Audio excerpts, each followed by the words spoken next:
Hey, good evening, everyone. Welcome to the August meeting of the Plan Commission. Thank you to everyone who's joined us here in person and on Zoom. To go ahead and get us started, I'll call the meeting to order. Jack, would you call the roll? Sure. Margaret Clemens. Tron Enright Randolph. Here, I pressed the button on the speaker. I don't know if that's messing with the recording or anything. It looks like I we can got hear the you. okay. Okay. Yeah. Bernie Garitas. Here. Jeff Morris. Here. Cheryl Munson. She may be joining by Zoom in a bit. Edward Ullman. Dee Owens. Here. Jerry Pittsford. Here.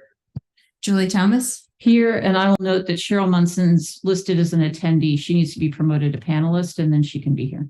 Okay, Thank you. thank you. So with Cheryl becoming a panelist, we have 8 members and a quorum. And if anyone has their Zoom on along the panelists here, if you could just turn the volume down and make sure there's no echo. I don't know if anyone has it.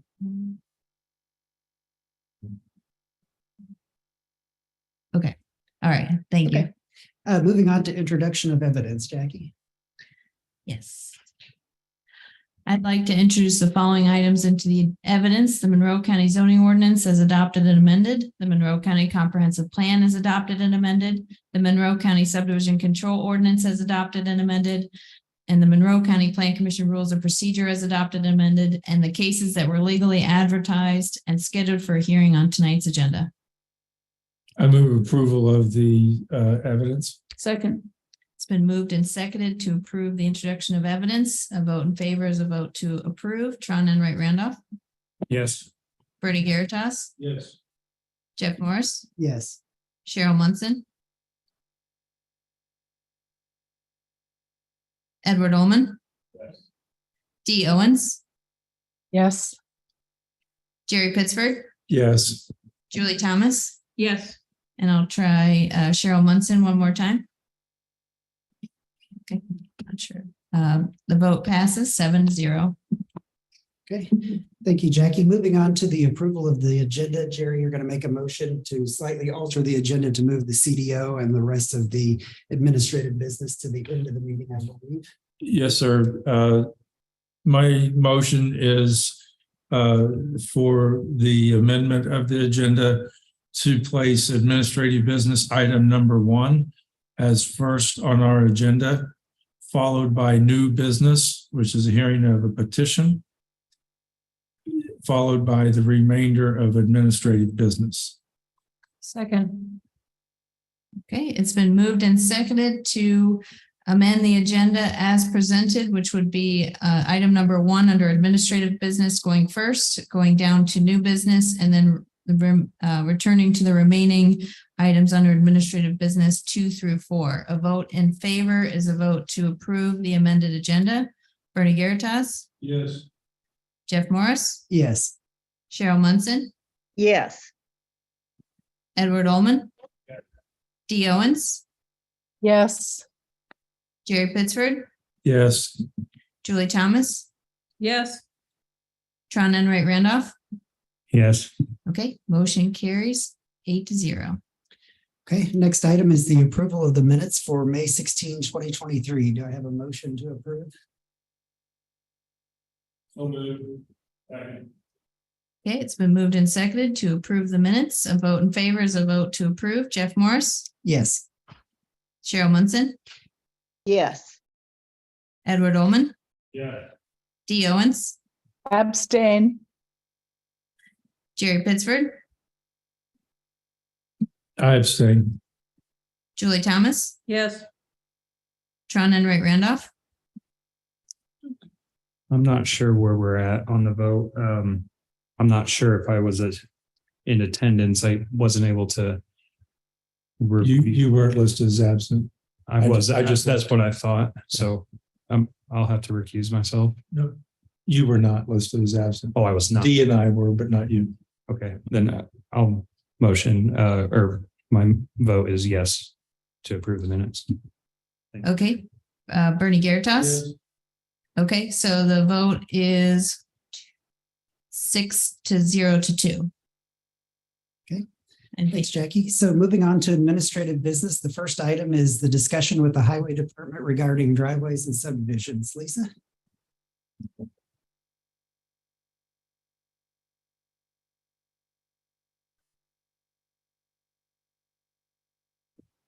Good evening.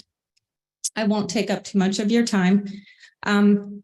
So I'll just read kind of what I prepared just to kind of put in your mind. I wanted to speak for a few minutes and ask that possibly members of the board, highway, planning, and legal staff could meet sometime at your convenience to discuss processes, responsibilities regarding subdivisions, the subdivision ordinance, and bonds. Some of my concerns are holding these developers accountable and finishing their projects. We have agreements that are signed, bonds that are posted, but whose responsibility is it to get these to completion? Who reduces their bond? Who oversees every step of the way? Our project manager and highway monitors bonds months before they expire. Then in many instances, he must stop at the bank on the day of expiration to pick them up. I believe they are to start the process of renewing or reducing their bond 4 months in advance.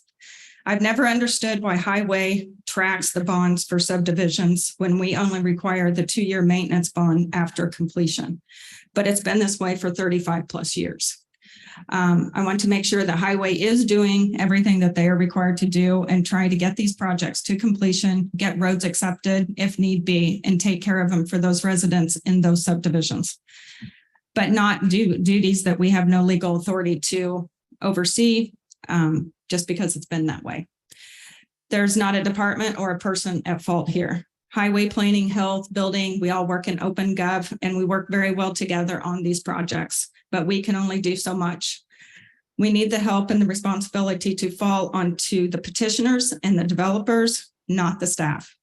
We aren't building the subdivision. We provide guidance, ordinances, and specifications that are to be followed, and it's up to the developer or the petitioner to provide the requested information, keep bonds up to date, and follow the timeline and processes as outlined.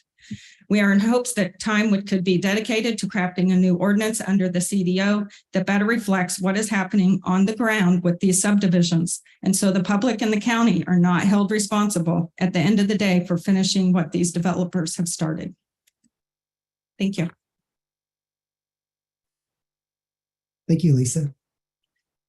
So the question was, are we willing to meet with highway and the building department? Yeah, I think it would be a good step to kind of bring whoever's interested together. We've had, turnover in the departments. Things change, ordinances change. I don't follow the subdivision ordinance. I follow highway code. What's my responsibilities? We just want to make sure that a road is built correctly. That's all we have in it. But sometimes it seems like it falls back onto our MS4 coordinator, our project manager, or our engineer to help develop these developments when they're paying an engineer to do this. I feel like a lot falls onto the planning staff of overseeing these, and we can do so much in OpenGov. But again, it's hounding these developers. It's going after them for bonds. It's, I think we're kind of got lost in the process. I could name 4 subdivisions off the top of my head that have been in the works for many, many years. The roads are complete. There's issues with them. Developer will not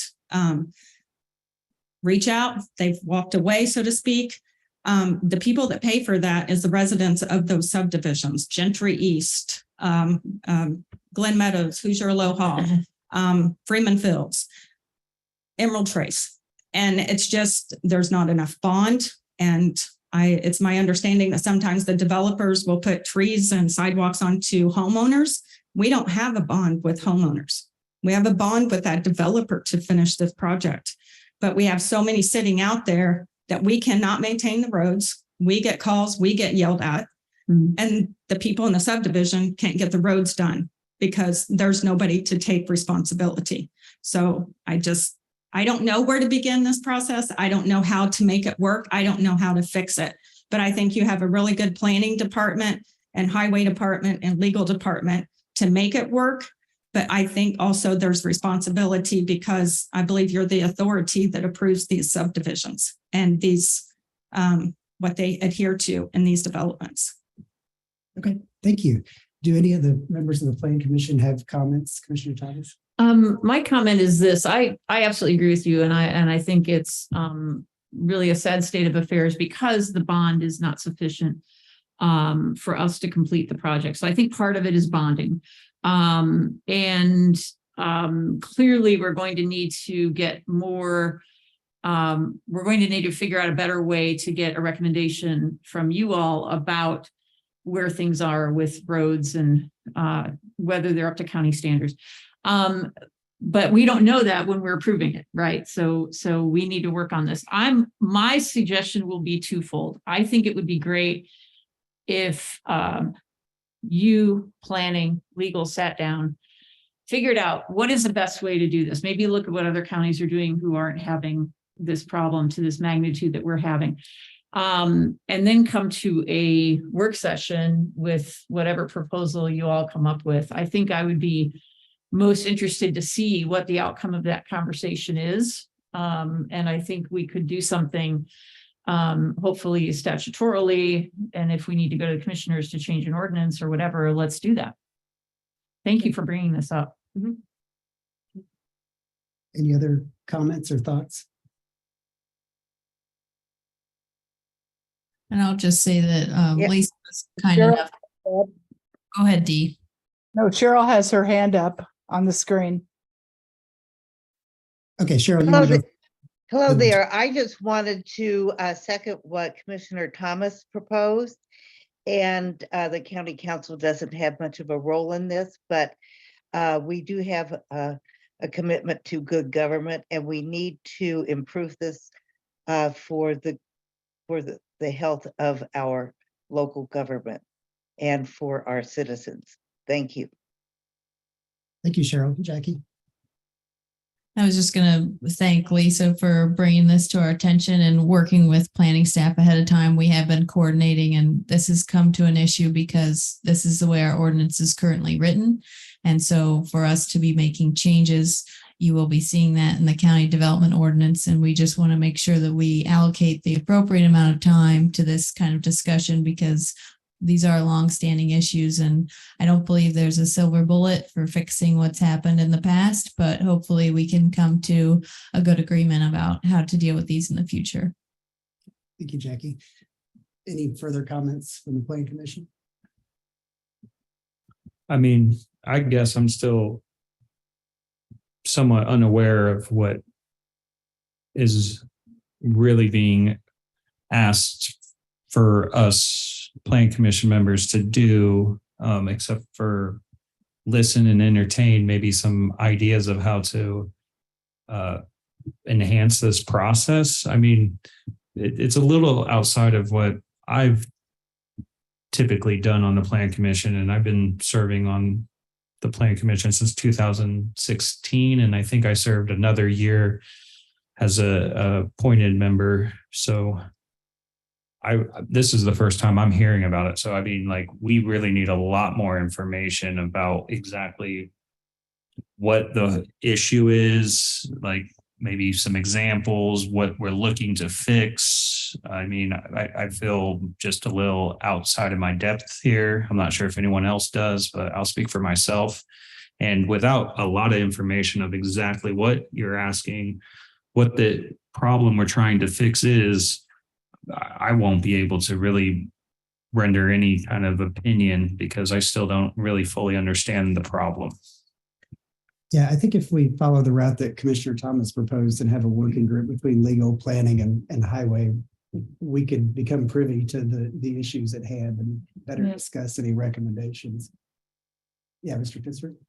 I also would like to be, would like included in the conversation, some discussion of the sufficiency of the bond.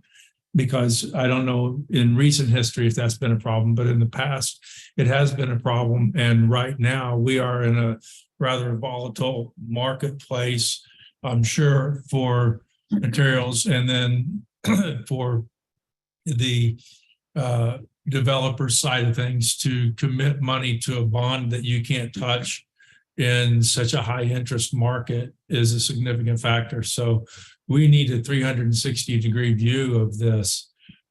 So any kind of input from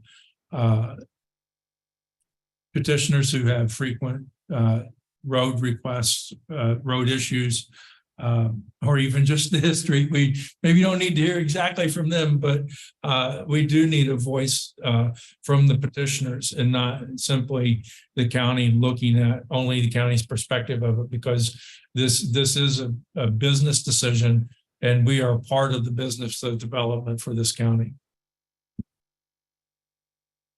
I just was wondering if anybody had an objection to working on this before the CDO. In other words, moving this up a little bit on the calendar. Is that okay with everyone if we could do that? Not wait for the final? Okay. If you could, I know you're busy. Thank you. Any further comments? If not, Jackie, since this is administrative business, do we need a motion or can you just take it forward to schedule a meeting? You do not have to take a vote if it's administrative. And I believe, Lisa, if you could send that, would you like me to send the letter out to the Plan Commission or I could send it out? Yeah. Okay.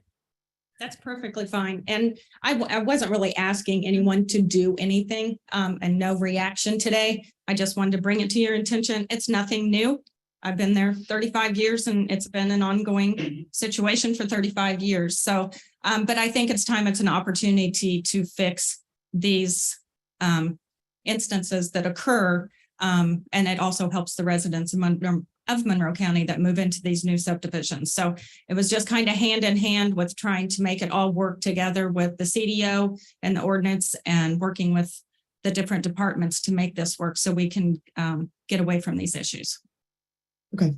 Thank you, Lisa, for bringing this forward tonight. Before we move forward, I noticed there's something in the chat. So could we check that to make sure that none of the Plan Commission members on Zoom are wanting to speak? Okay, thank you. So moving forward on our revised agenda to new business, the first case tonight is SMN-23-3. That's the Steinsville School and Fire Department minor subdivision, right of way with waiver requested, buried utility waiver requested, sidewalk waiver requested, street tree waiver requested. This is a preliminary hearing and a waiver of final hearing is requested. So Drew, I'll turn it over to you.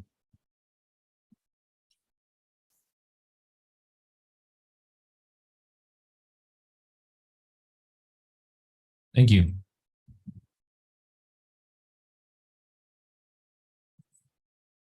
All right, this is SMN 23-3, Steinsville School and Fire Department minor subdivision with the right-of-way with waiver request, buried utility waiver request, sidewalk waiver request, and street tree waiver request. There's also a request for the waiver of final hearing. This is 2 parcels in section 16 of Bean Blossom Township at 7951 West Main Street. So overall, the petitioner is proposing a 2-lot minor subdivision preliminary plat with the 4 waiver requests as stated. The property is zoned institutional/public or IP, where proposed lots are partially located within the town limits of Steinsville, Indiana. Proposed subdivision will create 2 lots. Lot 1 will total 0.72 acres with 0.297 acres of buildable area, while lot 2 will total 6.37 acres with 4.801 buildable acres. Both lots receive sewer utility service via the Steinsville Water Treatment Plant, and access to each of these lots will be through West Main Street and existing driveway cuts.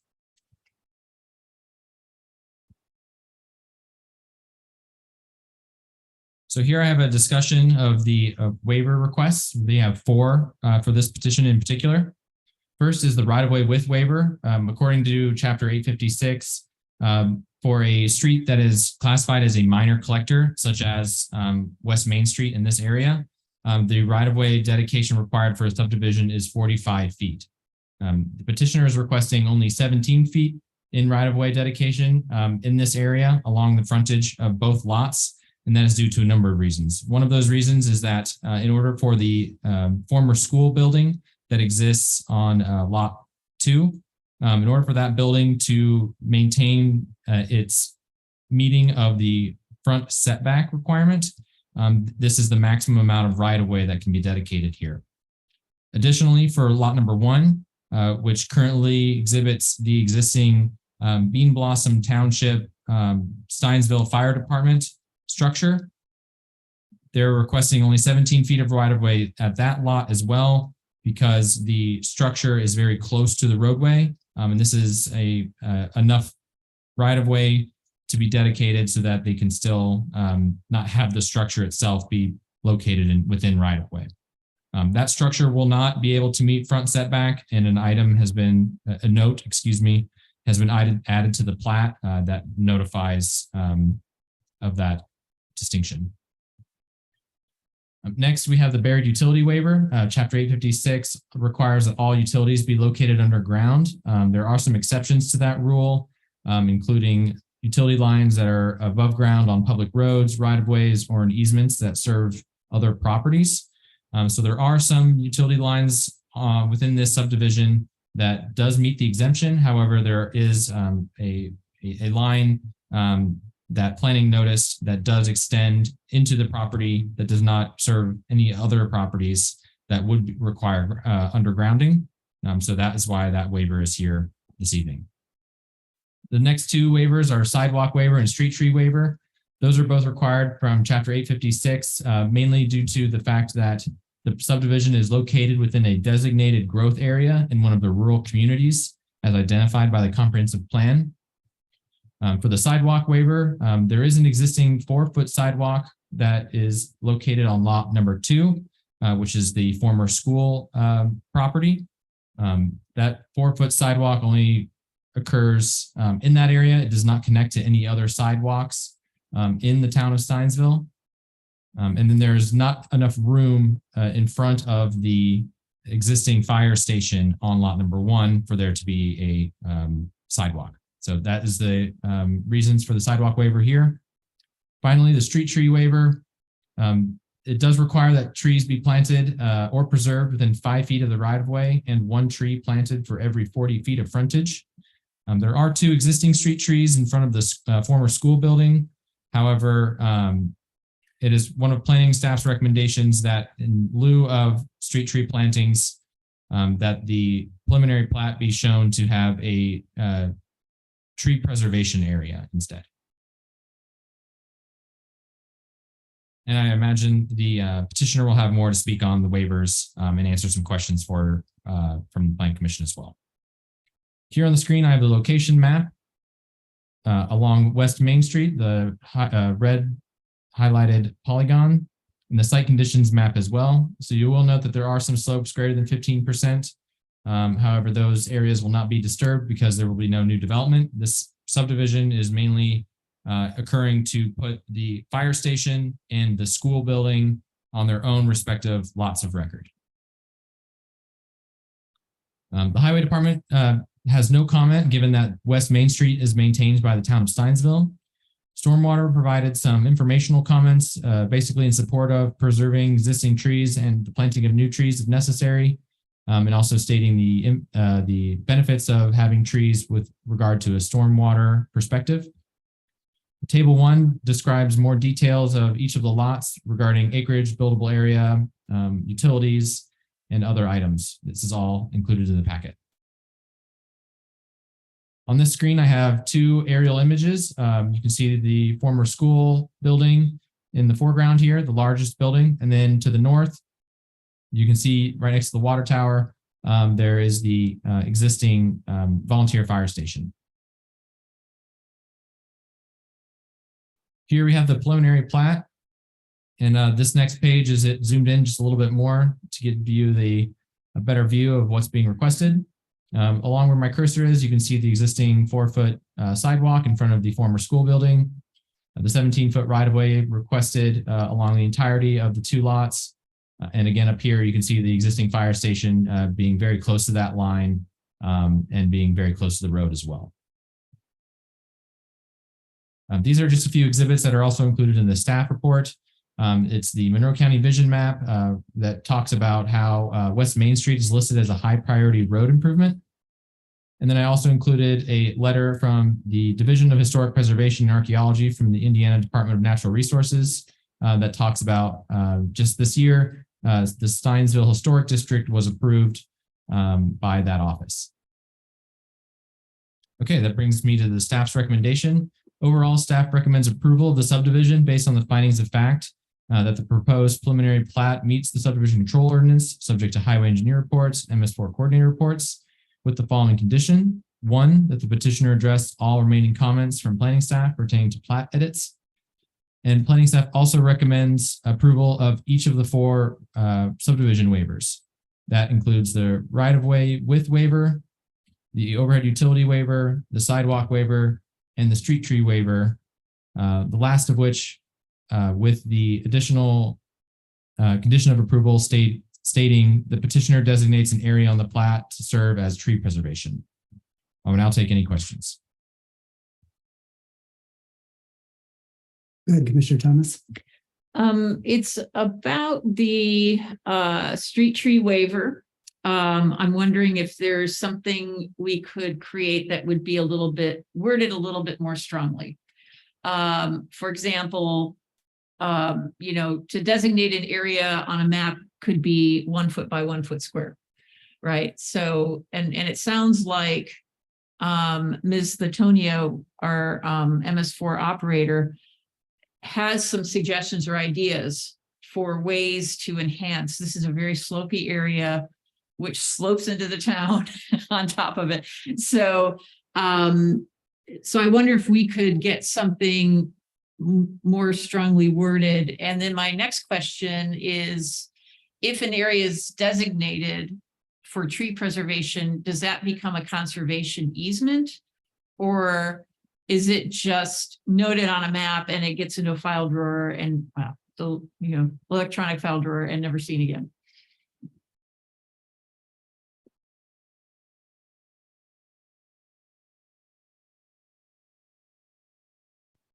So we can have people put on the plat a tree preservation area that doesn't count towards their buildable area. So when we're referencing the plat that gets recorded, we would know that that area is not supposed to be built on. Okay. I will say though, if they do go to remove those trees, it would take a planner looking at the plat to see that that area was preserved, and that could be enforceable. But I think either way, conservation easement or tree preservation area would probably be the same. So if you wanted to place it in a permanent conservation easement, we could do that as well. Yeah, it doesn't matter to me. I was just wondering if there's a legal distinction really between these two.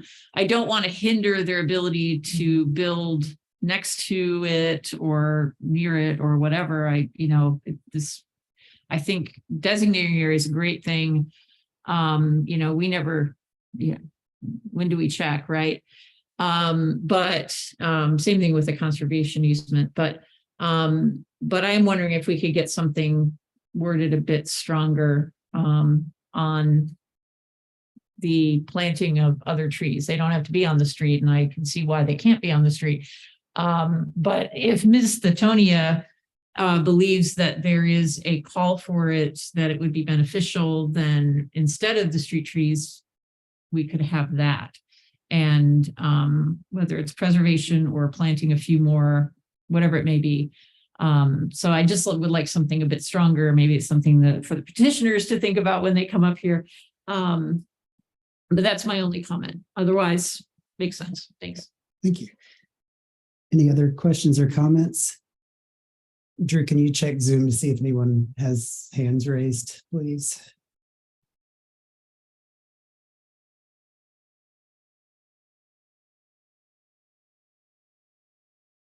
Okay, thank you, Jackie. Okay, we'll turn now to the petitioner. Is there someone who would like to represent the petitioner tonight? Thank you. You'll have 15 minutes. If you could start by writing your name and stating your name to us, please.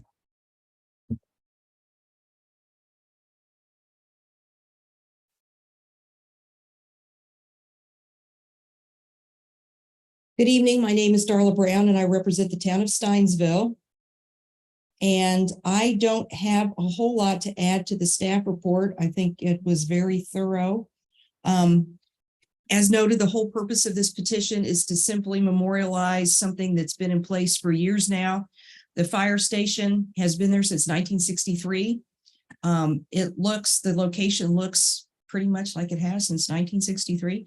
And so currently the fire station encroaches on what is now the town's territory, and the town just wants to separate out the parcel so that the town has its own parcel and the fire department has its own. With regard to the trees, we will do obviously whatever the Plan Commission wants us to do.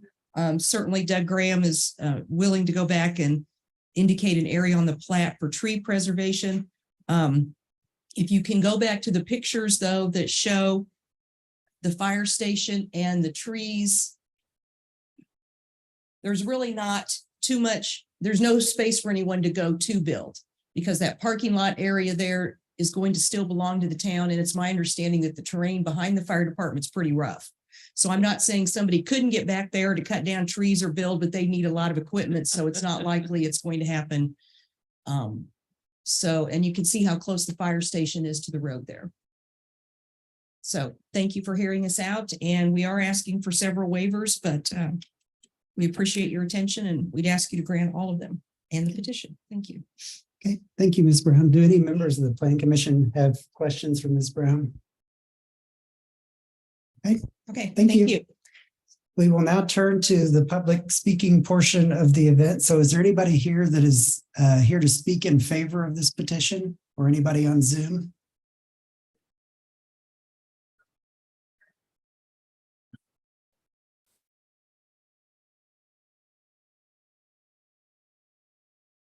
Thank you, Randy. If you could How you doing, state your name. Randy Cassidy, and just a member of the public, but part of the area that we look at in regards to Steinsville. And I think hopefully, Jerry, you understand in regards to it, the smaller community that has a heart and a soul of itself. And I would encourage everybody in the Plan Commission and the members of the public that are here to go over and support the Steinsville General Store. Look at the area and see that, that's where the heart of limestone started in Monroe County. And the Steinsville Town Board and what they're doing to try to separate the fire station and keep it all moving forward is a testament to the individuals that are trying their best to make that community what it was in the 1800s and to grow it accordingly. And with the fire station having its own thing, the town having itself, and the county commissioners and the Plan Commission supporting this, I think could be a good thing for our rural communities. Thank you. Thank you, Randy. Is there anybody else here that's interested in speaking in favor of the petition, or anyone on Zoom? If not, we'll turn to members of the public or on Zoom that may be interested in speaking against the petition. Doesn't look like we have anybody to speak against either. So with that, I will bring it back to the Plan Commission for any comments or discussion or a motion. I do have one question. The zoning that's going to be on the former school building, does it provide a broad range of opportunities for reuse of that building without any change in zoning? Because I think that is probably going to be an essential concern for them going forward.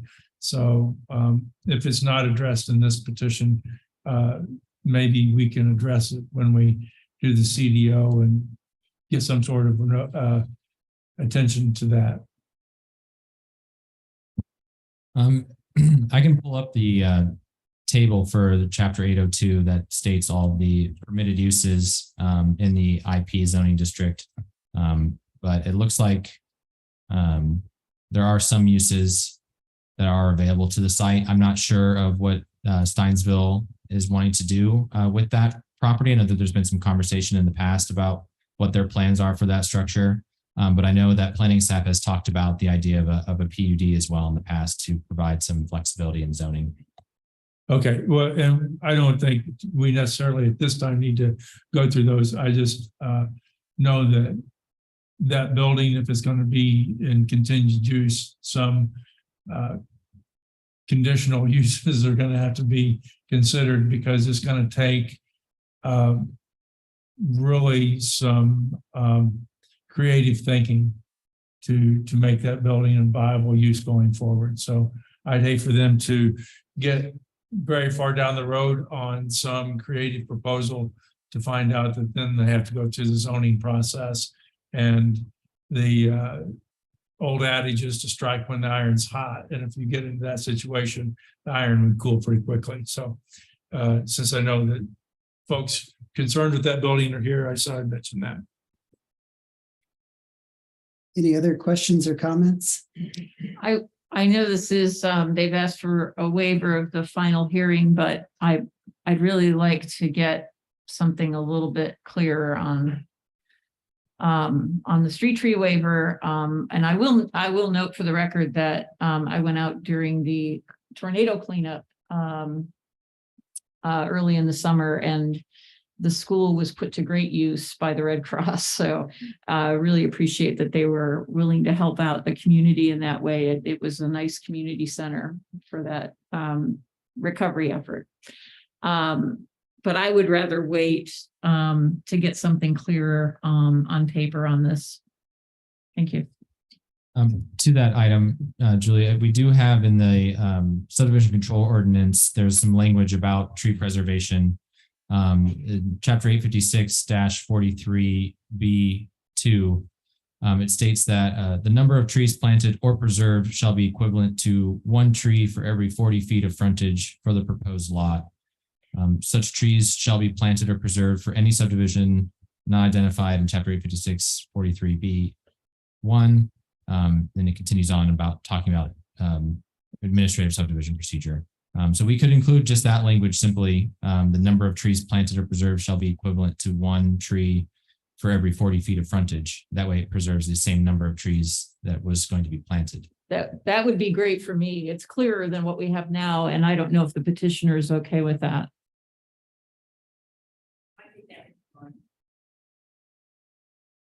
Thank you. Okay. Any other comments, or is someone willing to make a motion? Yeah, quick question on this, or maybe a solution. On the plat that Mr. Graham drew, I'm good, thanks. On that south line, and maybe the aerial will help. Is that shaded area that's not the one in the packet, is it? Okay. I guess it is, but it's just bigger.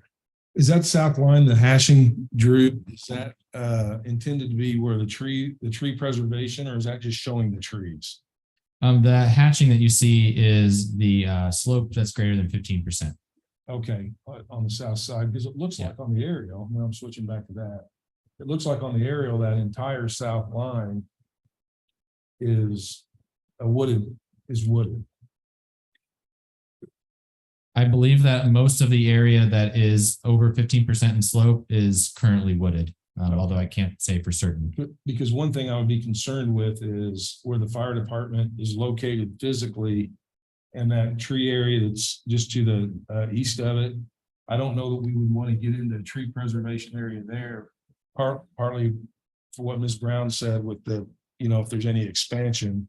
Yeah. But I think we could probably get a motion to where at least satisfaction of the ordinance and planning staff and the MS4 operators, that's something that would work for you, Jay. That would be fine, because I understand, yes, where the heaviest slope is where the trees are now, but there's also some area that is at the top of the slope into the town that has very few trees. And so there's somewhere on here where it would make sense. And if we could just have them work with MS4, that would be perfect. Yeah, thank you.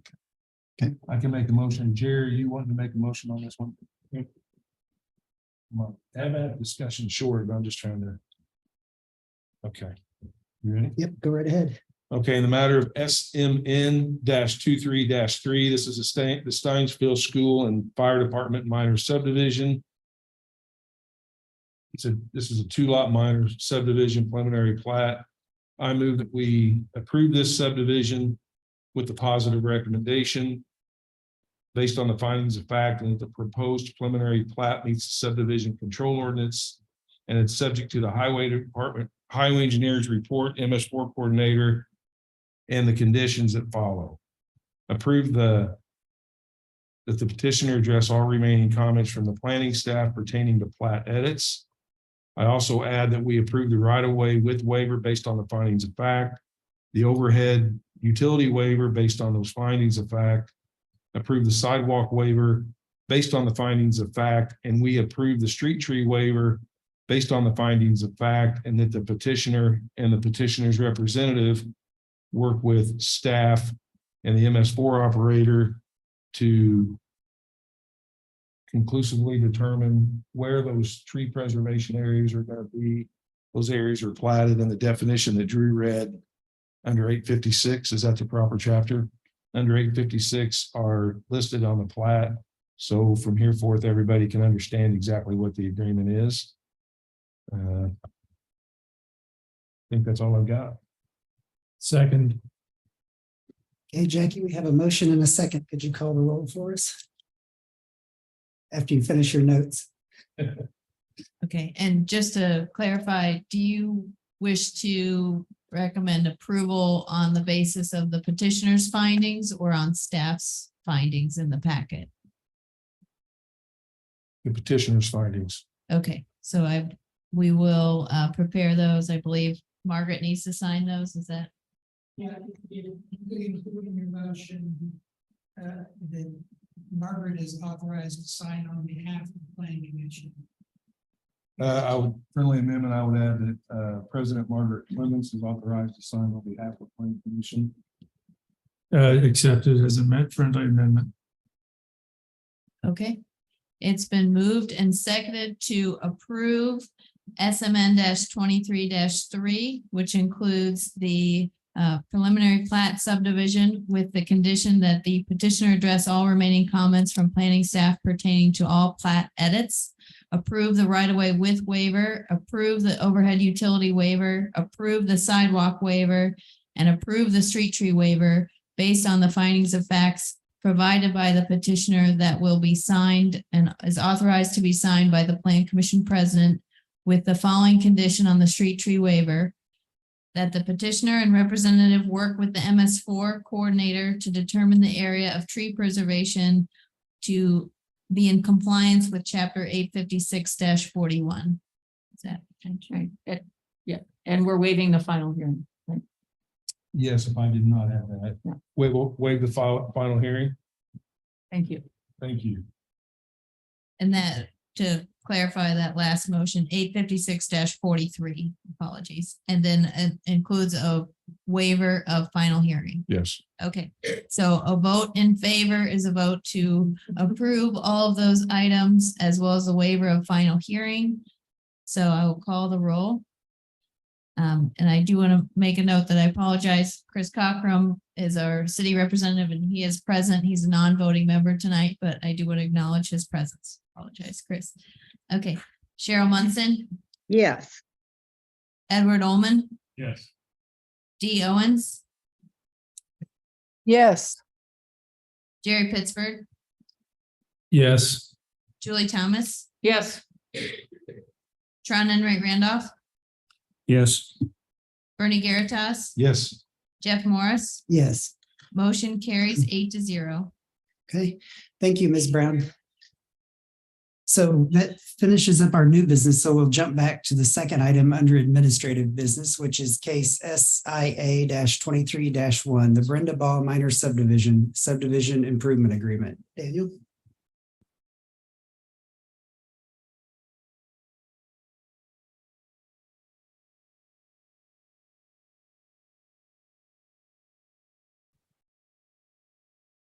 Thank you. So the petitioner So the petitioner is requesting to release an existing financial gratuity required as part of the subdivision improvement agreement for the Brenda Bog minor subdivision. The improvements required under this agreement include only street trees, of which there were 11 in the subdivision total. Furthermore, the SIA, it was found, was only for the installation of 5 street trees on lot 2. The amount of the performance bond is for $1,155.00. This original SIA was finalized on May of 2015. The location of the street trees is on private property, and therefore the requirement for a maintenance bond is not required.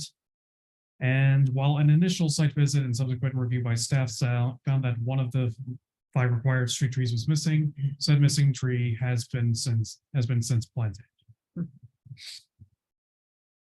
So here is 858-8, which is for the release or reduction of performance bond and financial guarantee. The commission may release or reduce the performance bond. I'm sorry, would the board like me to run through all this? Not particularly. All right. And here is the letter to the Plan Commission and the Plan Department. And on the right is the original letter that has a photo of the cashier's check. And here is the subdivision improvement and agreement itself. I do want to call attention again to number 2 in this section down here, which says that subdivider agrees to the installation on street trees on lot 2. And here is a plat for the Brenda Bog minor subdivision. Again, for the 5 trees on lot 2, as you can see here. This center tree here, that was the one that staff determined was missing and has since been planted. These are site photos. It can be a little hard to see. I confess I'm not the best photographer, especially on this image here, but there are 2 trees here. This was before the 5th tree was planted, as well as 2 trees for this location here. And here they are in a site visit that was conducted, I want to say last month. And as you can see, the 5th tree has been planted. And so staff recommends releasing the financial guarantee of $1,155 for the Brenda Bog minor subdivision without the need for a 2-year maintenance bond.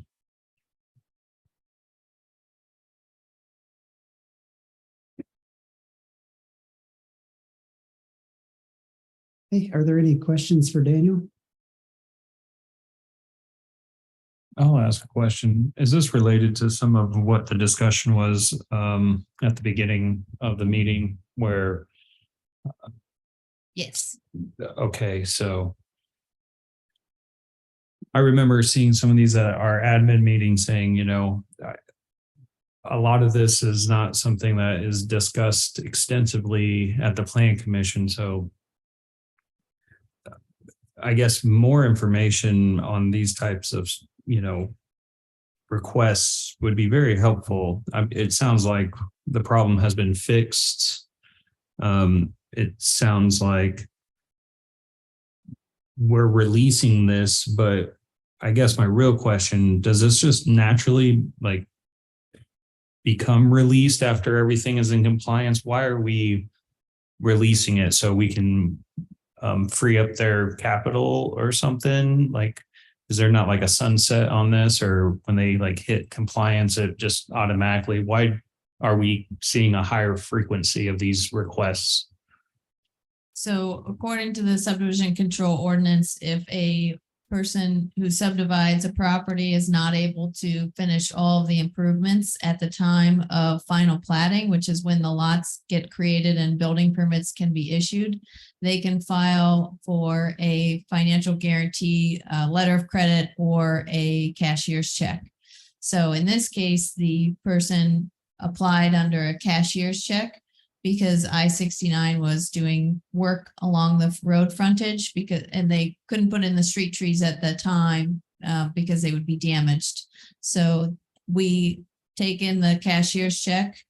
As Lisa mentioned earlier, that's done by a project manager at the highway department, and it becomes a budget line.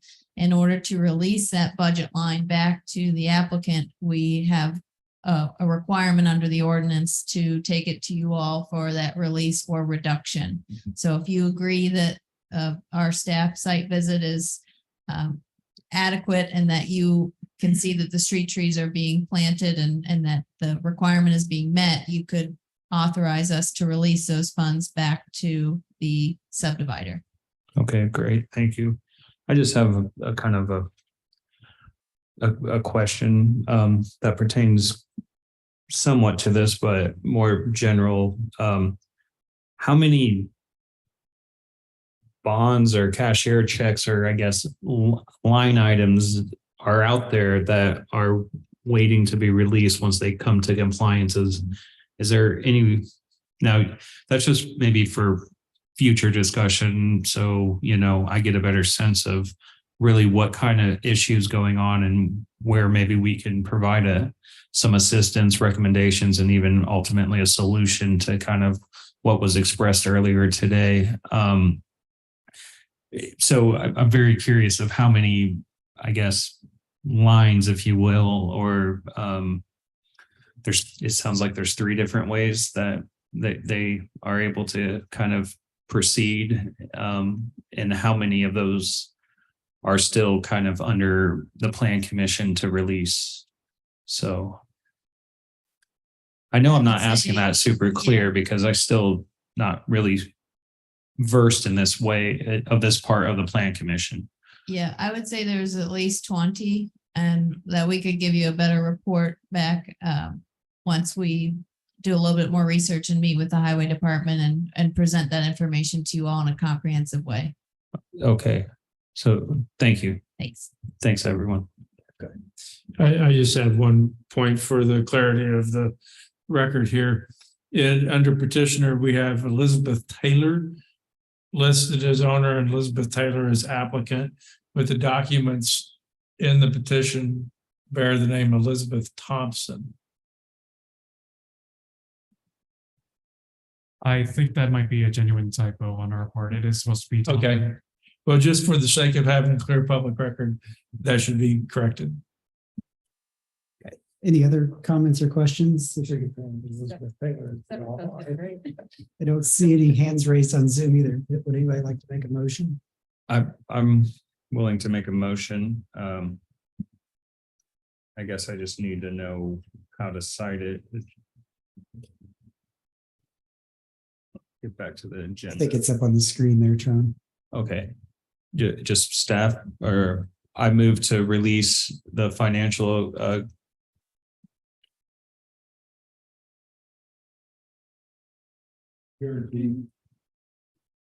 is there no case number or like that's it? Like SIA-23-1. I should have just let someone else make this motion. I'm sorry. It's on page 5. I've got it. I'll just go ahead and do it if you don't mind.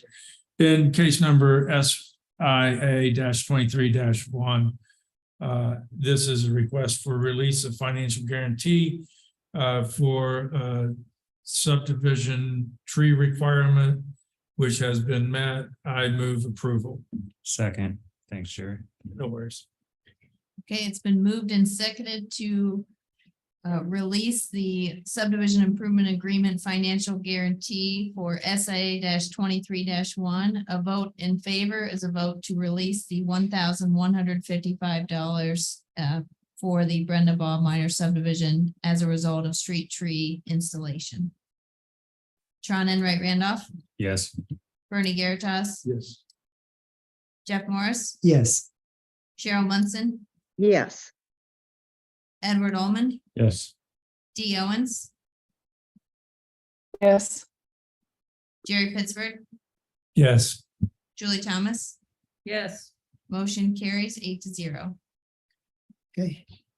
Thank you, Daniel, for presenting that to us. So moving on to item number 3 under administrative business, the fee schedule for reconstruction due to damage. Jackie, I assume that's you.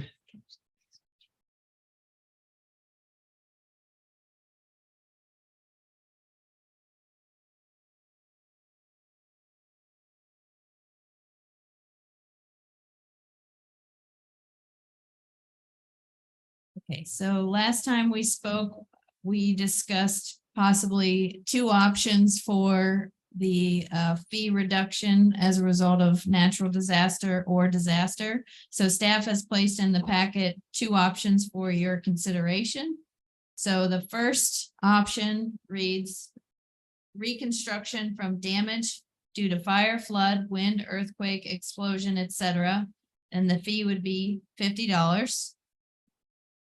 The second option reads reconstruction from damage due to natural disasters such as wildfire, flood, wind, earthquake, explosion, etc. And the fee would be $50. So the difference would be whether the Plan Commission finds it pertinent to have a fee reduction based on a natural disaster, or if it could be encompassed as just having some sort of disaster that may or may not be natural on the property and the reduction of fee.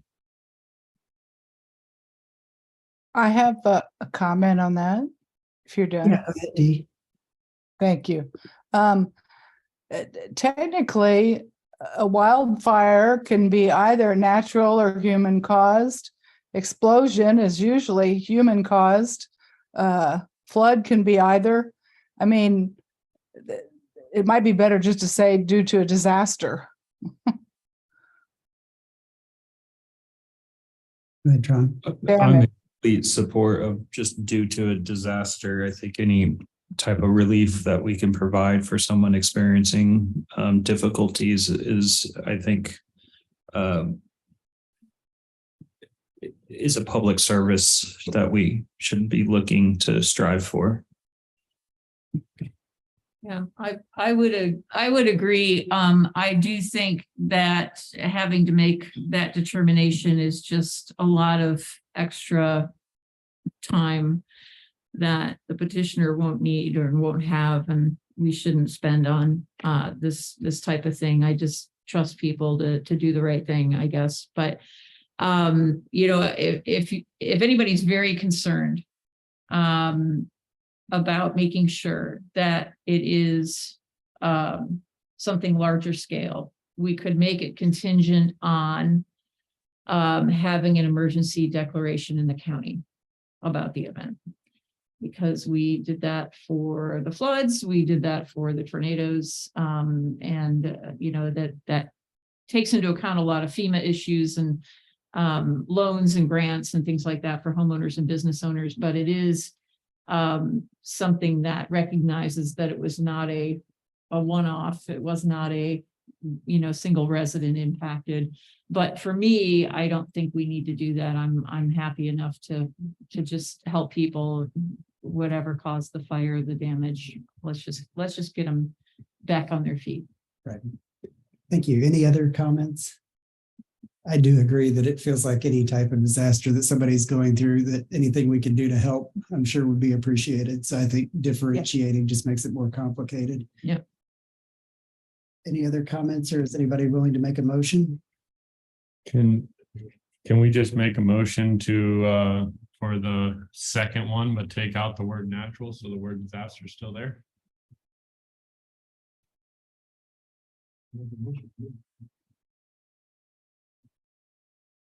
Yeah, I like that. Okay. Do we have a second? I'll second it. Okay.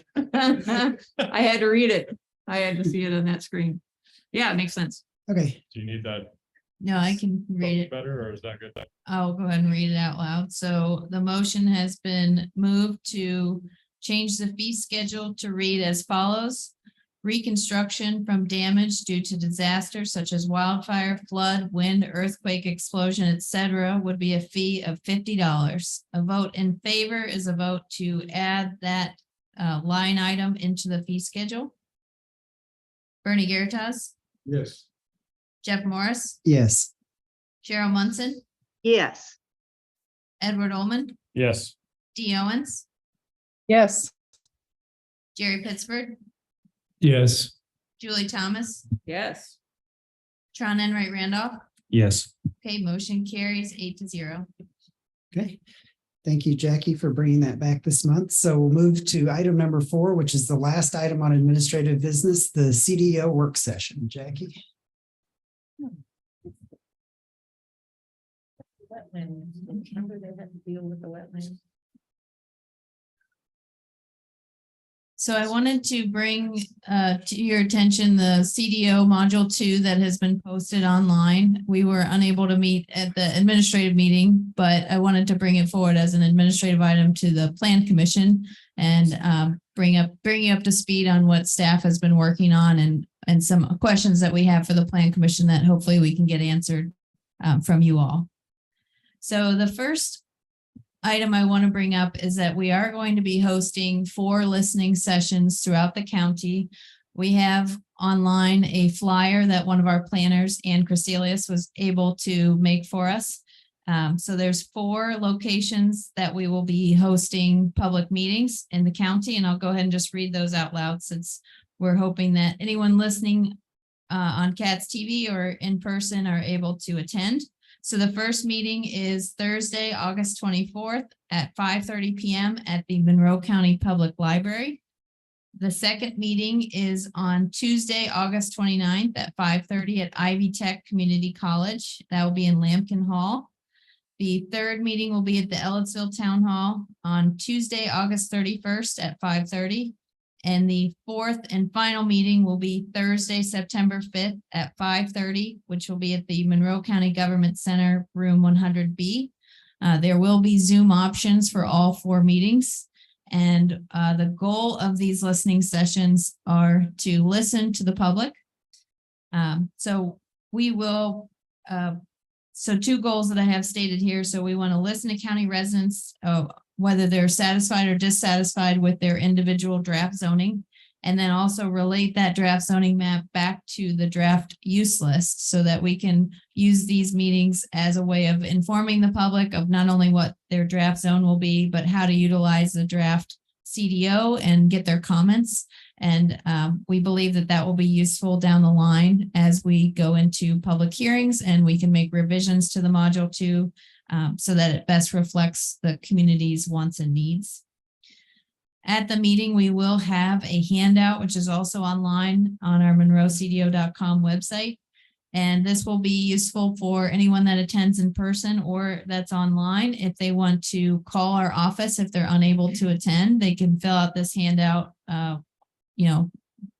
by phone, or we can help them in person. And the purpose of this handout is to discuss what your current zoning is, how to identify it, what your proposed zoning is, and to talk to a planner about what might be changing on your property. So on the backside, we'll have some frequently asked questions such as what is zoning? How does it affect my property? What is the CDO? How do I know what is changing on my property? If I speak during a listening session, how will my testimony be heard? And how will I be alerted when the CDO is going for public hearings? So I will speak to one of the items on this frequently asked questions page. How will my testimony affect the CDO zoning map? We believe that these meetings will be listening sessions, but they are not public hearings. County officials that will be tasked with reviewing and ultimately approving the CDO will be interested in listening to people's opinions about the zoning map and the use table. And staff will compile all testimony heard during these listening sessions to refer back to once the time comes for adoption of the CDO. Does that encompass your hopes for the listening sessions? Is there anything else that, okay. Edward, you want to go ahead? Just kind of a point of clarity. When you listed the locations, number 1 was listed as Monroe County Public Library. Just for clarification, that is the new Southwest branch. Yes, the new Southwest branch. Okay. Thank you. I don't know, you might want to document. I'd hate for somebody to show up to the downtown branch or something, so. Yes, on the flyer, it's better worded. It does have the address 900 West Gordon, but Okay. yes, thank you. Good clarification. Okay, I'll keep moving. I have a quick question. I'm sorry. Is this, is a copy of this flyer with that information, is that available on the CDO Yes, website? it is Perfect. linked on the CDO website. Great. It's also on the document center, and we've got it posted up in the Showers building, but we'll Great. be posting some flyers here soon. Great. If anyone wants copies that they're able to post at respective locations you think might be helpful, let us know. do you have this on a PowerPoint slide besides this one? Do you have it sort of Digital? Yeah. Yes. Yes. Okay, so could you provide that to TSD to show before the county commissioner meetings? Yes. Thank you. I can do. County council too, might as well. Yes. Yes. Thanks. Yeah, and Jackie, I received an email about this afternoon. So could you mention for anybody that is listening how to get on the email list? Yes, so we have a pretty robust email listserv. And if you would like to be added to that listserv, you can go to monroecdo.com and there's a tab for public input and you can sign up for updates on our website and that will add you to the list. Thank you. So I do have a few questions for the Plan Commission based on the CDO draft and that I would like to go through with you. First off, on the screen, I know it's small print because it is a lot of text. I will have a zoomed in version of this, but this is something that we had asked the consultants to work on and we are excited about. It's going to be a 2-pager for every zoning district. It's going to list all of the uses permitted, accessory, conditional on one page. And then on the second page, it's going to be all of your design standards. What are your setbacks? What's your minimum lot size? Things like that with an illustration at the bottom. So anyone that is interested in their zoning will be able to just print off 2 pages of the zoning ordinance and get a very good idea of what's in the document without going through several chapters. So we are excited about this template that they've offered us, but we do want to go over some of the content with you this evening just to get your eyes on it and some feedback. So something that's new in this module 2 draft is the design standards. So this will be the minimum lot width, minimum lot size, maximum height, setbacks, things of that nature. So this will look a little bit different than what we have currently in the zoning ordinance. And I'd like to point out a few differences and also ask you a few questions. So the first question that I have for you is in regards to minimum lot width at building line. We are proposing that there be 2 different standards for minimum lot width. One is for development. So that means you have a pre-existing lot that's zoned Ag 2.5 in this instance, and you would like to put a residence on it or an accessory structure. That's one instance. The other instance is you're creating a subdivision of 2 or 3 lots, and that would be required to have a certain minimum lot width to meet those standards. So in other words, if you're subdividing, we're asking that you meet the 200-foot lot width, which is what the ordinance currently requires. But if you're not subdividing and you're just coming in for a building permit for a residence or an accessory structure, we would hold you to a lower threshold for a minimum lot width of only 125 feet. And the reason that staff is proposing this smaller lot width is due to some of the data that we've seen come through our office since 1999. We've looked at over 54 variances from 1999 with 53 that have been approved and 1 that was denied. And the 53 that were approved ranged anywhere from 90 feet up to 180 feet. So much more likely that if someone comes to us with a minimum lot width issue for an existing lot, they tend to get granted variances. And so our goal with this CDO is to look at the best use of our staff time moving forward. And we want to make sure that we get it right, but we also want to, make sure that the Plan Commission's wishes are heard. So I didn't know if you had any comments or feedback on the lot width change. Go ahead, Commissioner Thomas. This makes a lot of sense to me because it avoids a problem with a flag lot or trying to build something on a flag lot that should not have anything built on it, where the pole of the flag lot should be the driveway. So this makes a lot of sense to me, and it's really great that you've used your data very well to try to avoid the need for residents to file variances. So it makes sense to me. Thanks. My only question is, does this cause confusion down the road? I think what you're proposing makes sense. And like Commissioner Thomas said, I like that you're using data to make these decisions. But I'm curious if, if you're subdividing a lot right now, the 125-foot distance would apply. What if somebody comes to you 20 years from now on that lot and wants to build? Does the 200-foot distance apply, or is it still the 125? So are you talking about subdivisions that will have been in place prior to this ordinance or after the ordinance goes into effect? I think either one. I think in my mind, I was thinking if somebody subdivides next year after this ordinance is in place, Okay. and then comes back 20 years from now, and wants to build something, which would apply? So the way that we would read this table is that if they're going through the subdivision procedure after this ordinance is in effect, they would have to meet the 200-foot lot width. Okay, thank you. Yeah. Any other questions? The next question that we have is in regards to lot size. So similarly, we've seen a lot of variances come through regarding the 2.5 acres. So we have taken 94 variances from 1999 to present, and 3 have been denied.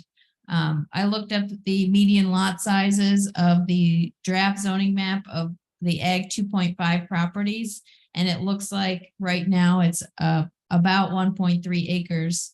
Now, staff could go back and try to rezone all of those properties that are under the 2.5 acre to an appropriate zone to make them smaller, to have a smaller minimum lot size.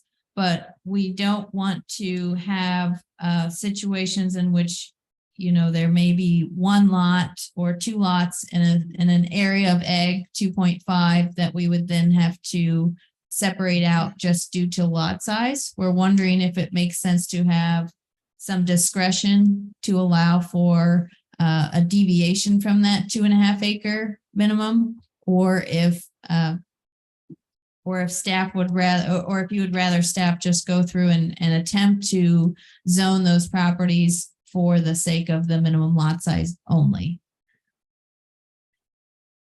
Worded another way, if there is a character of an area that's agricultural in nature, but it doesn't meet the minimum lot size of 2.5 acres, staff feels that it meets all the other intents of the district. And so only to rezone it to meet the minimum lot size may not be what the goal is of the zoning map. So if it's important to take into account the lot size first and then the character second, we could do that. Or if there's room for some discretion there to allow us, we've asked prior about maybe having some sort of 25% deviation to the 2.5 acre. Right now it's 10% in the ordinance that we're allowed to grant a waiver for. So we just would like to get your thoughts on this before we proceed.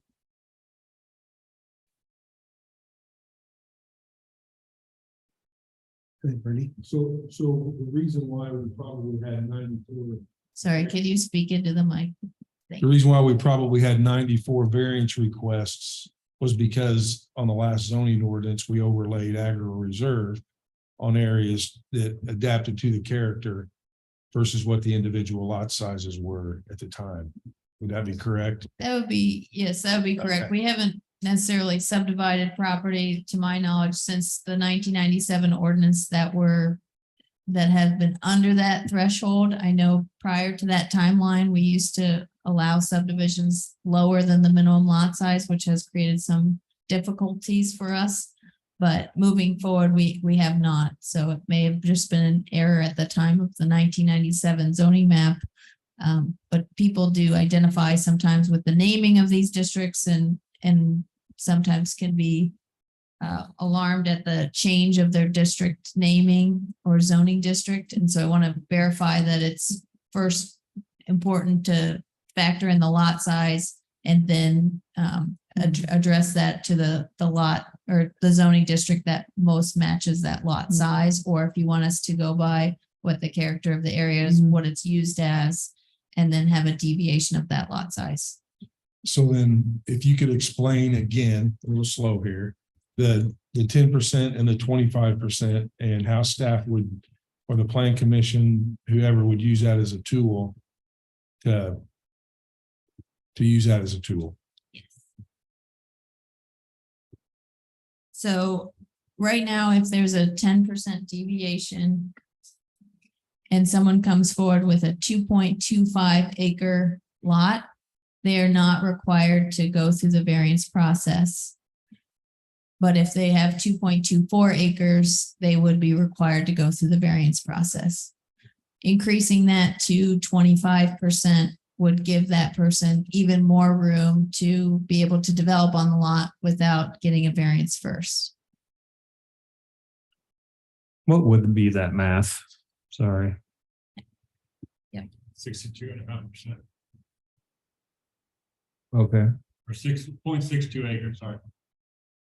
0.62 would be if they had 5% of discretionary measure. 5% of 2.62 acres. Oh, They, so then minus that. So they'd have to have a 1.875 acre parcel lot size. I guess since I jumped on that mic, I'm inclined to support increasing the discretion of the plan commission to 25%. That's Planning department. oh yeah. Well, planning department, planning staff. Okay. This room team. I think adding that discretion could only favor certain parcels out there that don't meet the 2.5 minimum. And I'm in support of that. I think Dee, you were next, and then we'll go to Jerry. Thank you very much. Yeah, I'd agree with Tryon on that. I think, working with the BZA, we see this all the time, and I love this data. It's beautiful. It really is. When I imagine if we tweak things, how much time we could save, both on the part of the BZA, but mostly on the part of staff after prepare all that, it makes a whole lot of sense just from that perspective alone. So I'd say go for it. Jerry? Okay, thank you. I was kind of writing what I wanted to say, so I didn't trip over my words too much, but I think if Plan Commission can rightly take for granted that the staff is committed to the intent of the ordinance and following the ordinance with fidelity when possible, to the letter of the ordinance, then, and I think we can, I think Plan Commission can take that step and believe that that is the true intent of staff, is always to do what the ordinance says, to give them the flexibility to respond to a situation and provide good customer service to petitioners with a 25% fudge factor, for lack of a better terminology, is appropriate. You are the ones who face these people right there. And to submit or to subject, rather not submit, but to subject petitioners to a variance process that very easily could have been resolved over the counter in the planning office seems unfair. So I fully support this, because I think based on only 3 denials on 94 requests, it shows that these requests are basically sailing through the Board of Zoning Appeals, who are simply saying what staff would have said had they been given the opportunity.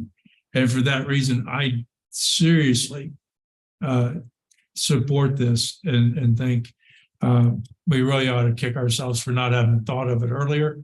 And I thank Jackie and whoever else was responsible for bringing this forward, because I think it makes county government much more responsive to the citizens of the county who are impacted. Thank you. I have a comment. Yeah, go ahead. I'm gonna throw something out there and everybody's gonna moan and hold their heads in angst. I don't know why you have a 2.5 acre minimum lot size if you're not gonna have 2.5 acre minimum lot size of 2.5 acres. So do we need another lot size? Do we need an ag RR 1.5? That looks just like 2.5 except. And so if you look at that list of all of the uses by right and the conditional uses, some of those don't fit in a 1.5. So is it possible then to go back and grant that ag RR 1.5 to those lots that are less than 2.5, but more than 1.5, and call them that, but the uses will be more limited. Typically this happens because the lots are just not available at a larger size. It's not like somebody's trying to go on the cheap and buy something smaller and, you know, have the ag RR designation. I just think that while I agree that we don't want to make people go through a variance process, what's the point of calling it 2.5 if it really means 1.8? That to me doesn't make sense. And I don't think, I think we need to be very clear that if you do that on this one, you need to do that, I think, to be fair, on all of them. And so if you're if you're 25% off, either pro or con on any of your minimum lot sizes, that's a pretty big variance over the course of the county. That worries me. So there's got to be another way to do this. I don't know what it is, but I'm uncomfortable with this only being applied to one zone. So I assume it's going to be applied everywhere. And then what's the point? Thanks. Go ahead, Bernie. I think the interesting point you brought up, Julie, was that this would transfer over to the other zoning districts potentially. Have you thought of that at staff, that this would be something that would trickle over to the other zones? So right now, as it's written in chapter 804, it does specifically relate only to the ag RR, FR, CR zoning districts. I could pull that up, but I believe it's not to all of the zoning districts, but let me go ahead and pull that up and see what it says currently. So I thought ER was listed in there as well. If I remember correctly, I might don't have it open.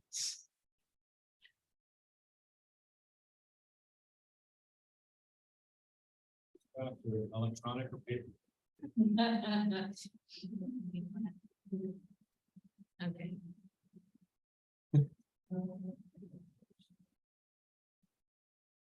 Okay, so I'll go ahead and read what it says currently and share the screen. Okay, so this is what we have currently under chapter 804. It says lot layout measurements in the LR, MR, and HR zoning districts when parcels are connected to a public sewer disposal system or ag RR, CR, FR, and ER zoning districts.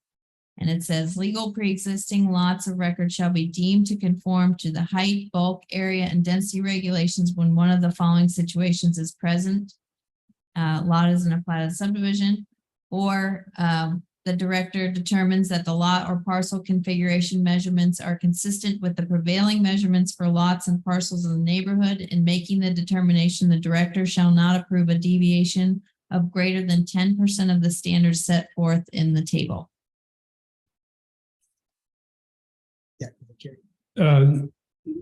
These are lots that are already created. These are parcels that have been through the subdivision process, at some point have been approved, and then the zoning on them now is such that they can't meet the requirement. Is that correct? So we're not creating lots that are a 25% deviation from what's required. We're responding to the fact that these lots exist in a zoning category that came about when they were after the point where they were created legally, correct? Yes, this is how this would be read. Okay. Yes. So somebody has this piece of property, this parcel. Okay, and it's in a subdivision and it has less than 2.5. They go to build on it. And they discover that the zoning doesn't allow them to build on this parcel because it's, off by 0.2 of an acre, half an acre. And now, instead of being able to build on this parcel in this subdivision that they thought that when they bought it, they could build a house on, now they have to go through the variance process, correct? That's what we're dealing with.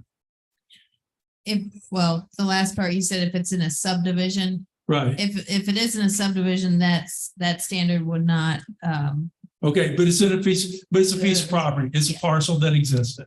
yes, if it were Okay. not subdivision, yes. And it existed in this size. Yes, Okay. All right. So it's fair to assume that whoever bought that parcel didn't consider the overlying zoning on it and felt like if they bought it, they could use it. that does occur frequently with people purchasing property, but we do, have other land use regulations too that we have to inform Right, them of right. that point. I Yes. understand. But then somebody comes in and says, I bought this lot 10 years ago. I just now found out that it's 2.2 acres and it has to be 2.5 for me to build a house on it. And you say, yes. And they say, well, what am I going to do? Well, you have to go through the variance process. That's great. That's wonderful. That is exactly the way citizens ought to be treated in the county. I don't think so. Go ahead. I think it goes back to Jackie's original question. How do we want staff to define the overall zone? And do we want to just whatever falls under this sheet of paper because it's geographically consistent within a region of the county? That's all agro reserve, or do we want to go through and mine the data for smaller parcels that would fall underneath that sheet of paper that would be agro reserve and determine which ones would be deficient based on what you're proposing? I think that goes back to the original question as to how we want to, it all goes back to how it looks on the map and how we fix the colors, right? But that would be the question. So I guess maybe as a solution, and with GIS, maybe it's simpler. I'm not going to say it's simple, but maybe under the agro reserve zone, then we look and see, I hate to mess with outliers and standard deviation and all that stuff, but see where you are with your average of 1.3 acres. Because I understand where Julie's saying about another agro reserve zone in there, but that gets a little gitchy. And maybe we do have a less contiguous region. This piece of paper is kind of this instead of just a nice kind of area that we can just overlay and say, yeah, that part of the county is agro reserve. I think you also run into problems too, though, where people look down the street and are making comparisons, and so this is zoned this one and this is zoned this other one. And then on the other side, it goes back to the one that it was before. But if one is, And that it destroys the predictability, and that's always a concern, the predictability of what the overlying zoning is. but if one is 13 acres and one is 1.75 acres, you wouldn't necessarily have that predictability, I don't think, because you're on the same roadway. I think I would like to see if there's a way to mine that data and to find out what impact this is on the number of parcels.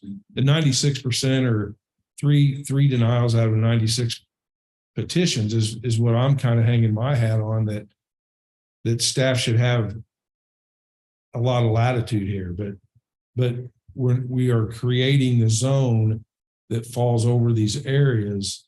So I think we've got a tool to understand how close we are now, and then we can find out even if it's a problem. Is that a big task, Jackie, to go through and?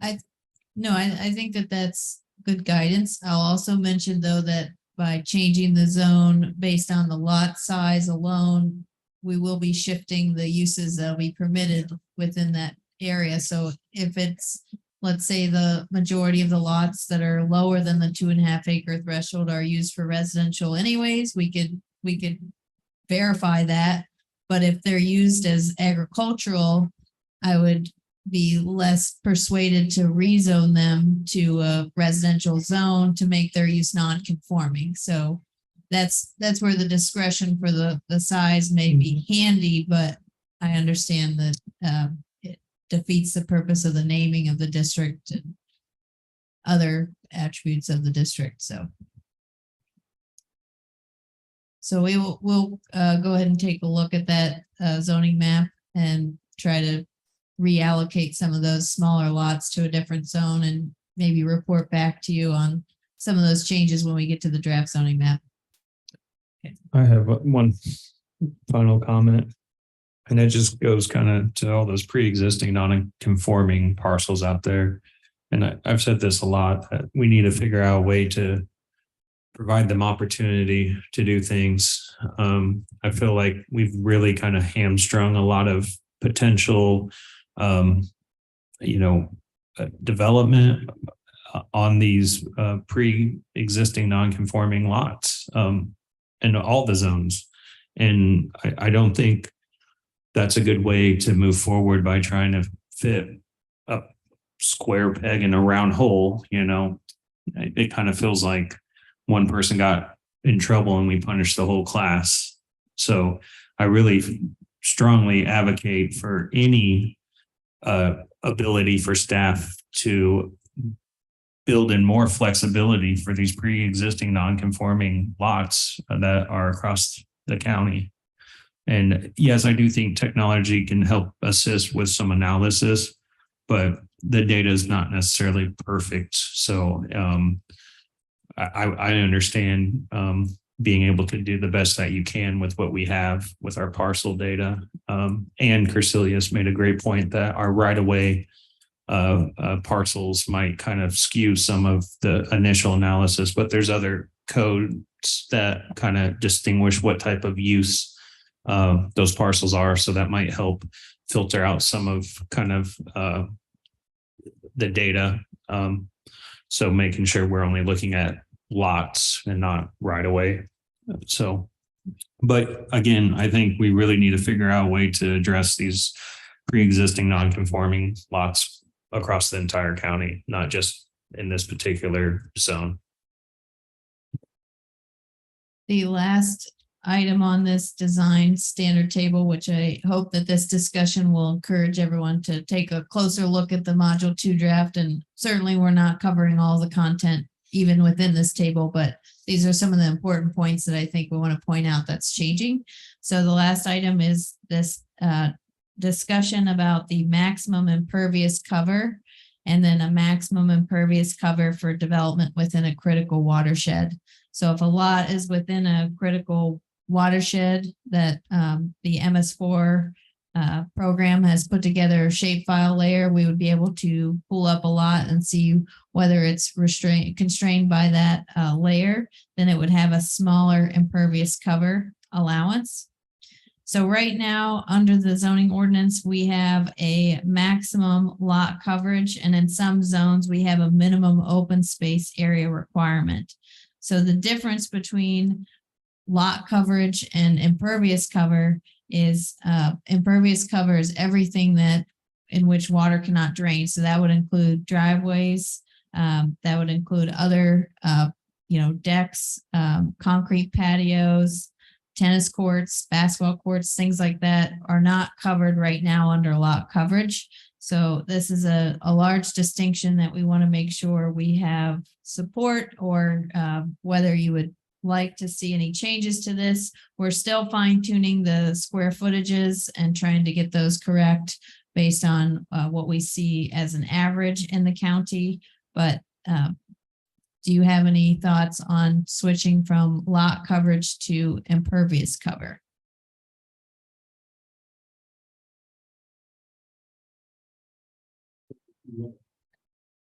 Turn the mic on. Right? I think that the percent impervious are too low. Okay. If you look at a 2.5 acre parcel, you're only looking at 16,000 square feet of building, barn, impervious cover over the parcel. And if you've got a 2.5 acre lot, that may not be enough for what you need or what you want. Heaven forbid we do what we want, but that's something I think we need to look at. I don't know what other standards we have out there, but it just doesn't seem like a lot to me. Would a water feature or a pond be counted as impervious surface? That wouldn't be counted against the impervious cover. It's mostly just things that don't drain. So Well, if the pool doesn't typically drain, but yeah, and water features, and I'm really not being facetious, is point. they are, they hold a certain amount of water, but there are a number of things that you can do with your property that become impervious surface.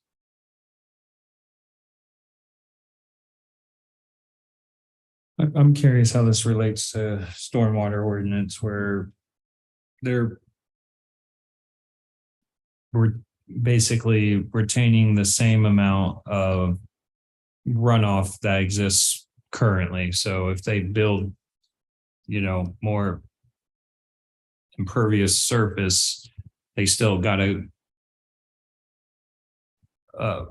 comply with the whatever is needed, like bioretention and stormwater ordinance, where they're still only releasing the same amount that was on the site. And in some of these critical drainage ways, I think we have more strenuous release rates, but how does this jive with that, I guess, is really the case. And so this example is in the residential zoning district. So this would, or the rural area. So this would be under Ag 2.5. So typically we don't require any detention for development of lots in the Ag 2.5. It's more likely it would be a commercial, industrial, or business district where you would see those critical release rates. Does that answer the question? sort of. I guess I would be really curious to kind of hear from our MS4 coordinator and how this really kind of jives with our stormwater ordinance and also our drainage ordinance, because I think that kind you of would with go- Bernie, where if someone can, do things on their property, but make sure that they're retaining the same type of stormwater release, then, I mean, is it a non-issue in a sense? Obviously we want to have limits, but I guess I'm chasing my own tail on this one, because there's a lot of other overlapping ordinances. I think that we need to understand how they all work together.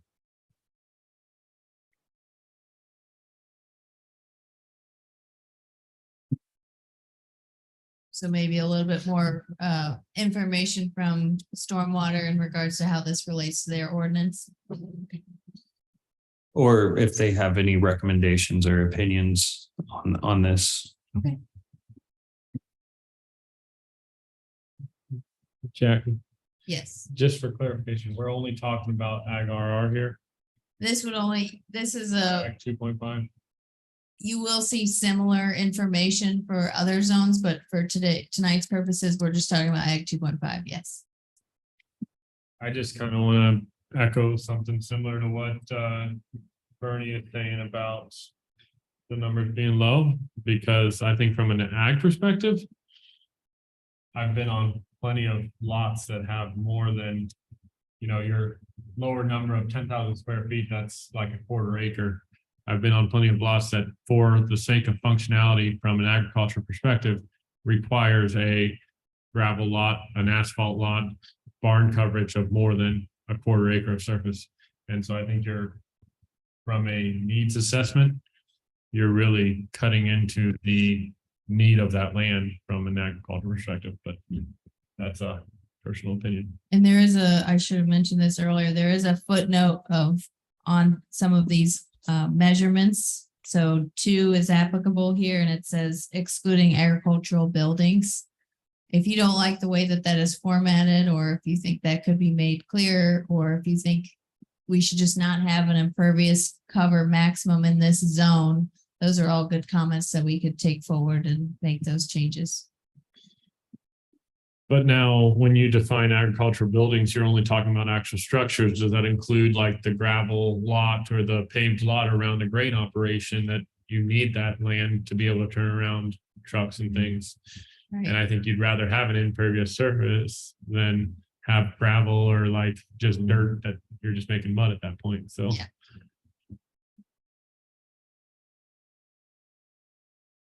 Any other comments? That's all that I had. So the next time we'll be meeting as a group, we'll be at that listening session on the 24th. Thank you, Jackie, for continuing to lead us through this. So that finishes up our administrative business. So we'll move on to reports. Jackie or Dave, do you have any reports for us tonight? Okay, Jackie. I don't have anything further. Okay. That takes us to the end of the meeting then. Thank you all for attending. Do we have a motion for adjournment? Adjourn. Comments in the chat. Do we have comments in the chat? It was just a comment by one of our staff members that Tron recently brought up. So Okay, all right, well, there were 5 chat things, so. I Yeah. posted the link to the flyer in there. Okay, Let's try not to use the chat. thank you. Have a good evening, everyone. thank you. Well, I don't necessarily want to ignore it and have somebody throwing a fit either.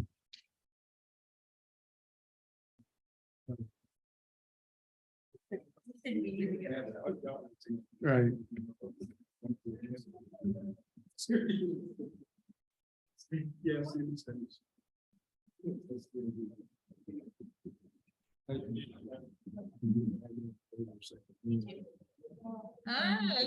Yeah, no, it's